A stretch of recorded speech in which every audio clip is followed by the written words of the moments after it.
Assalamualaikum dan selamat sejahtera kepada Puan Imelda binti Hashim. Kami dari Kumpulan 5 akan membentangkan soalan-soalan yang berkaitan dengan pendapatan negara. Sebelum kami bermula, izinkan saya memperkenalkan ahli-ahli kumpulan kami, iaitu yang pertama Syasha Alia, Farahana, diri saya Rosalia, Nur Afrina dan Nurain Najiha. Maksud pendapatan negara ialah nilai barang atau perkhidmatan yang dihasilkan oleh sesebuah negara pada suatu tahun tertentu. Maksud keluaran dalam negeri kasar KDNK ialah nilai barang dan perkhidmatan yang dihasilkan oleh semua faktor di dalam sesebuah negara bagi tempoh satu tahun tanpa mengambil kira sama ada faktor pengeluaran yang digunakan adalah milik warga negara tersebut atau penduduk negara asing. Seterusnya, maksud keluaran negeri kasar KNK ialah nilai barang dan perkhidmatan akhir yang dihasilkan oleh faktor pengeluaran milik warga negara tersebut dalam tempoh satu tahun tanpa mengambil kira sama ada pengeluaran tersebut dilakukan di dalam negara ataupun di negara asing. Dan yang terakhir, maksud keluaran negara bersih KNB ialah pendapatan negara yang telah ditolak dengan susut nilai. Soalan seterusnya, teliti maklumat berikut dan jawab soalan A hingga G. Semua nilai adalah pada harga semasa untuk tahun 2019 dan tahun asas pada 2010. Soalan pertama, hitung KDNK pada harga malar pada tahun 2019. Langkah pertama ialah mencari nilai KDNK nominal. Untuk mencari KDNK nominal, terdapat dua kaedah iaitu menggunakan jadual dan formula. Melalui kaedah penggunaan jadual, kita perlulah menambahkan nilai yang dimulakan dengan perbelanjaan penggunaan akhir bagi sektor swasta dan kerajaan iaitu RM720,000 dan RM430,000. Selepas itu, kita tambahkan pelaburan kasar RM250,000, perubahan stok RM-7,000, ekspor RM330,000 dan akhir sekali import sebanyak RM289,000 untuk mendapatkan nilai KDNK nominal.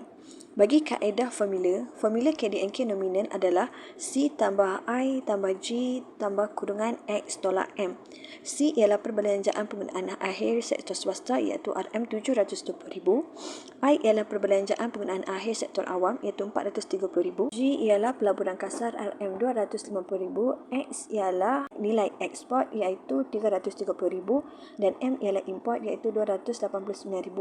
Oleh itu, KDNK nominal pada tahun 2019 ialah RM1,434,000 juta. Langkah kedua ialah mencari KDNK harga malar. Formula untuk mencari KDNK harga malar ialah KDNK nominal bahagi GDP deflator, iaitu RM1,434,000 bahagi 112%. Oleh itu, KDNK harga malar ialah RM1,280,357 juta. Seterusnya, hitung KNK harga faktur. KNK harga faktur sama dengan KNK HP tolak cukai tidak langsung tambah subsidi. Maka RM657,000 tolak RM132,000 tambah RM88,000 sama dengan KNK harga faktur RM613 juta. Soalan C, hitung susut nilai. Susut nilai sama dengan KNK tolak KNB dan KNB pula dengan KNK tolak susut nilai. Maka RM613,000 tolak RM589,000 sama dengan susut nilai RM24 juta. Soalan D, hitung pendapatan faktor bersih dari luar negara. Formula KNK harga pasar sama dengan KDNK harga pasar tambah pendapatan faktor bersih dari luar negara PFBLN. KNK harga pasar sama dengan RM657,000 sama dengan KDNK harga pasar iaitu RM1,434,000 tambah PFBLN. Sekarang kita nak cari PFBLN, tolak tambah akan dapat RM-777,000 juta.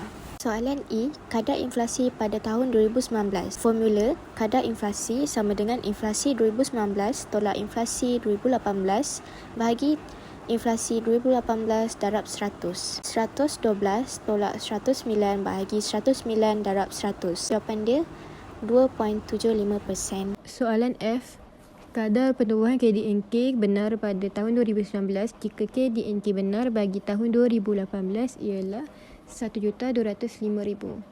Jadi untuk mencari KDNK benar bagi 2019, Formulanya ialah KDNK darab indeks harga tahun asas bahagi dengan indeks harga tahun semasa.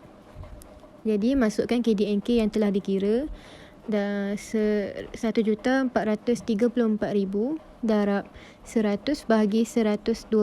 Dapat jawapan 1,280,357. Soalan G, KDNK per kapita jika bilangan penduduk pada tahun 2019 ialah 35 juta. Jadi, formula untuk KDNK per kapita ialah KDNK bahagi dengan bilangan penduduk. Kita masukkan KDNK benar bagi tahun 2019 1,280,357 juta bahagi dengan bilangan penduduk sebanyak 35 juta. Jadi akan dapat RM36,581.63 juta per kapita.